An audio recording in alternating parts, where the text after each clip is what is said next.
Welcome on in, guys. Tobin here with you, and thanks for checking out the channel. And for the first time this season, your Miami Heat have won 5 in a row. A 5-game win streak for the Miami Heat.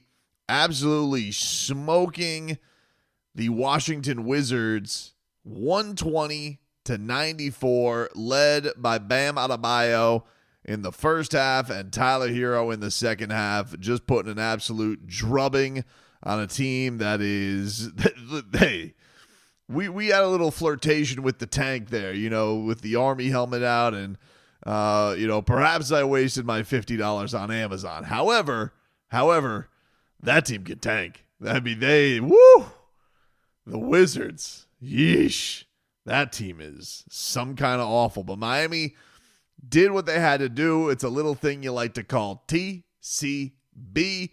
They took care of business today, and in the first half, the first quarter of this game, where Miami jumps out to a 36-23 lead at the end of one, the catalyst for this was Bam Adebayo, who really had all of it going today. He had the jump hook. He had, the burst with the follow-up slam, whatever he's been dealing with the knee. It looks spry today for Bam Adebayo.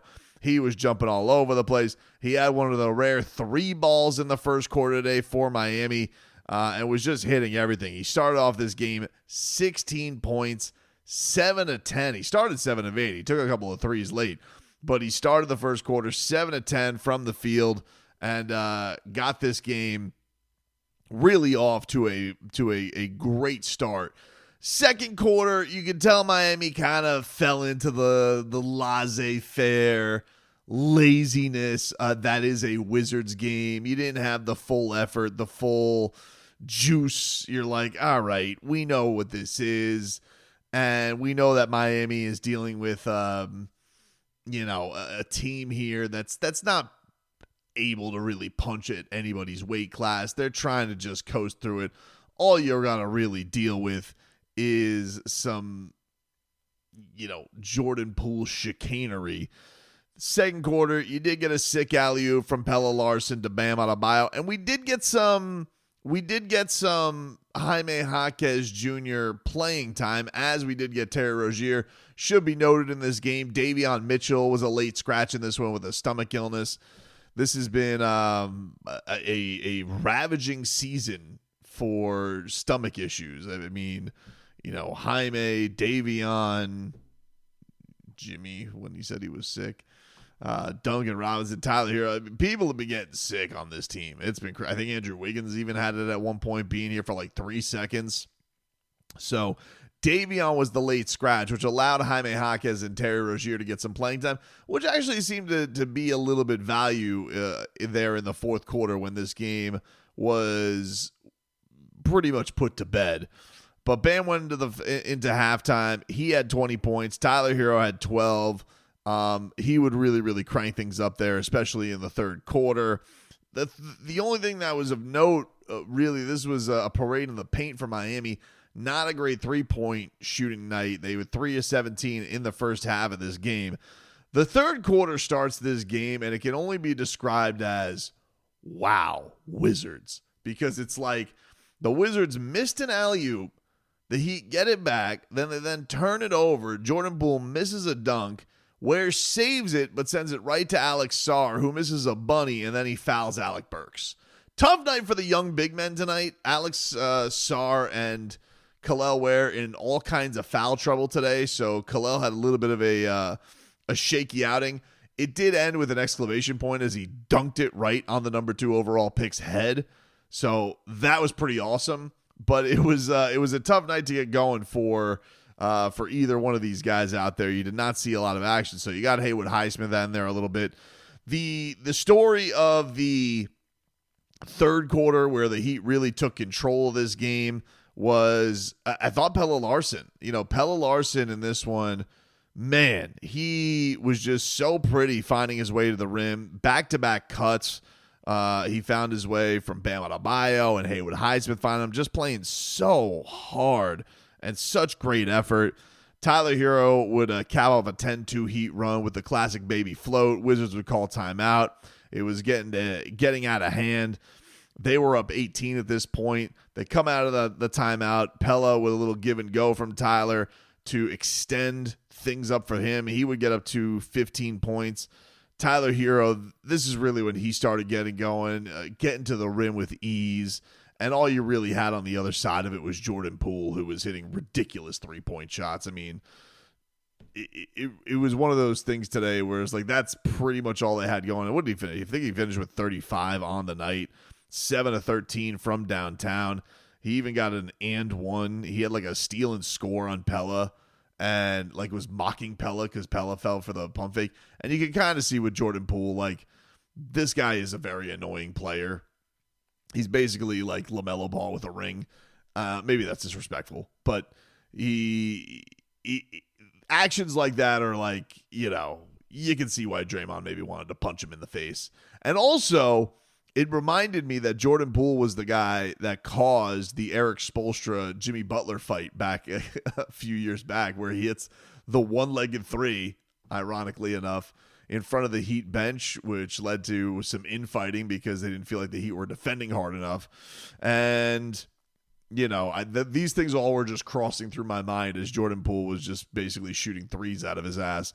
Tyler Herro would put an end to the nonsense. He would throw up a tough shot through some Marcus Smart contact. He would drop, get the N1. He would do his own show poniness on Marcus Smart. And it will never not feel good cooking Marcus Smart. Like, I don't feel the same way about Chris Middleton, who didn't play tonight, being on the Wizards as I do Marcus Smart, because he has a fake decoy. He is a defensive player of the year thief, product of the Ringer, and Boston media whining. He stole Bam Adebayo's decoy. And so if Tyler Herro has to give him the business, Tyler Herro has to give him the business. I feel no shame in any of that. Bam will go into the fourth quarter. Wouldn't have to play in the fourth. He'd finish with 28 points, 12 rebounds, a monster night for Bam, 5 assists, 1 steal, 1 block. Just a fantastic outing for him in just under 31 minutes of work. So a great job by Bam. Tyler finishes the night with 27 points. He'd have 24 of them through the fourth quarter. He'd get one more and one on Marcus Smart where he hits a fadeaway. Marcus Smart just kind of throws up his hands just in disgust of what was happening. He's like, what has happened to my career? Boy Wonder's still cooking you, dude. I don't know what to tell you. And then the fourth quarter, it was kind of a get-right fourth quarter for Terry Rozier and Jaime Jaquez Jr. The two of them have obviously fallen out of grace in the rotation, but Terry Rozier kind of had his shot going today. 5 of 11, 15 points he finished with. He was 3 of 7 from downtown at 6 assists, a couple alley-oops. He had an alley-oop to Jaime Jaquez Jr. that afterwards he jumped higher than. He was really, really fired up. And you can see his teammates were fired up for Terry Rozier. Jaime, for his end and getting some playing time, supervision as well. He finished with 14 points, 6 of 9 from the field. Had a steal and score in the midst of this game as well. So both of those guys certainly needed a slump buster performance. And, you're hopeful that this is something for them. Mind you, it's the Wizards. It was a fourth quarter and a blowout. Understood. Don't know how much stock you can put into it, but either way, it did happen, and it was there. So you got to give them some love for that. The final score tonight, 120-94. We mentioned first time Miami has won 5 straight this season. Crazy. And look, the interesting thing now is what are the Heat going to do with this? They've won 5 straight, and has it been the most vaunted competition of all time? No, it hasn't. You're talking a Wizards team that is in the bag, a Sixers team that's packed it up, a Hawks team that has given them headaches, so I like that one. And the same thing goes for the Warriors game, which had no Steph, but a lot of stock into the Jimmy Butler, a lot of emotion in that one. And then you beat the Hornets. So is it the most impressive 5-game win streak? No. But counterpoint, how many of these games have the Miami Heat lost all this season where they could not take care of their business? They were losing to the Hawks. They were losing to the Hornets. Games that they would have earlier in the month, let alone the year. And so they've made back ground to half of their losing streak. Bam said this to Eric and John afterwards. He goes, it's a little frustrating. We've gotten to this point of the year to start peaking. But, you know, there's not going to be many more chances for Miami to impress the rest of the season. They have a couple of matchups coming up here in Boston and hosting the Grizzlies back-to-back. So it's a challenging schedule. You haven't beat Boston in God knows how long. You certainly haven't beat them. You haven't beaten them this year. When's the last one? You beat them in their building, Game 2 last year. So Miami has a chance here. 6-game win streak. Show a little something against a very good team, your former rival. And I think that would be not only just an accomplishment, but I think it would just show something. Be like, all right, this isn't just a soft win streak that you had. You could actually like hang your hat on it a little bit. Not that you should ever scoff at 5 straight. It's obviously not easy for this team. They haven't done it all year. But that would really, really mean something if they were able to get this win come on Wednesday night. And then certainly if they were able to do something like extend it to 7 against Memphis, second night of a back-to-back, that would show some real guts for this team. Understood that they're not full strength right now. They don't have Wiggins. I don't know what's going to happen to Davion Mitchell. So winning a game like that in Boston is a tall ask. I'm not naive to that. So I want to be clear. Like, I know the Heat will be underdogs. They should be underdogs, and they're not going to be at full strength. So it's a big ask against the Boston Celtics. But I think that could be really one of the Heat's big moments of the year. The Jimmy one obviously held a lot of weight for him, but this one could be absolutely, absolutely huge for Miami. Taking a look at the standings right now, so the Heat, they improved to 34-41. Chicago, as we do this, is getting absolutely, oh my God, is that score real? It's 100-60 with 4 minutes left in the third quarter. I got to imagine that means that Chicago's on their way to a loss. So the Heat are going to jump them, which means the Heat would end up, I believe, that would mean that the Heat get a chance to jump them. And they're really, it's not out of the realm that they're going to be right on the heels of Orlando. Now, this is going to set you up for the chance to win on the road for a playing game. You would get the first playing game right now. The Heat are lined up at home. They have to finish ahead of Chicago. Chicago has the tiebreaker. And Orlando right now, I believe Orlando lost tonight. So let me update these standings. Orlando lost tonight. So Heat are 1 back in the loss column of them, but they have 2 fewer wins than Orlando. So there's going to be some makeup there. But Orlando did lose. And what about Atlanta? Did Atlanta play today? Atlanta is idle tonight, so they did not play. The Magic coming up have the Spurs, the Wizards, and then they finish kind of tough because they got 2 Hawks games. They got a Celtics game. Don't know what it's the third to last game. I don't know what it is for Boston. How many does Boston have left for that one? That'll be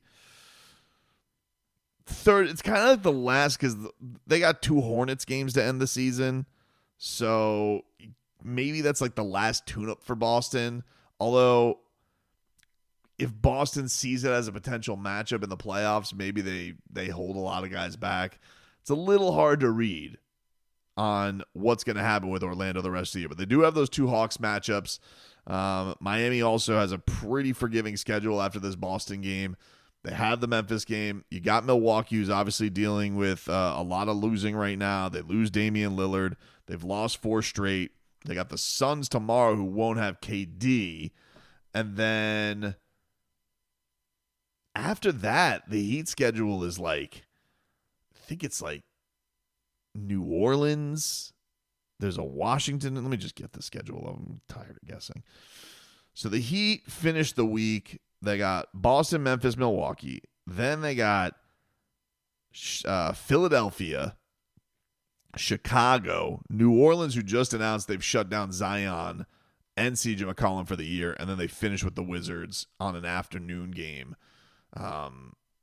So yeah, pretty bad teams that Miami is finished with. Miami could really finish with I don't know if they could run the table to avoid having a losing record, but this is going to be a pretty interesting final race to see where everybody's at with this whole thing. And then as far as where is Atlanta at?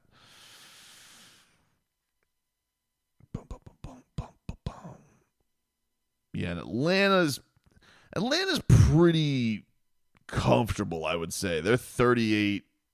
They have 38 losses, and their end of the schedule is, we mentioned the Orlando Magic. They got a Knicks game coming up.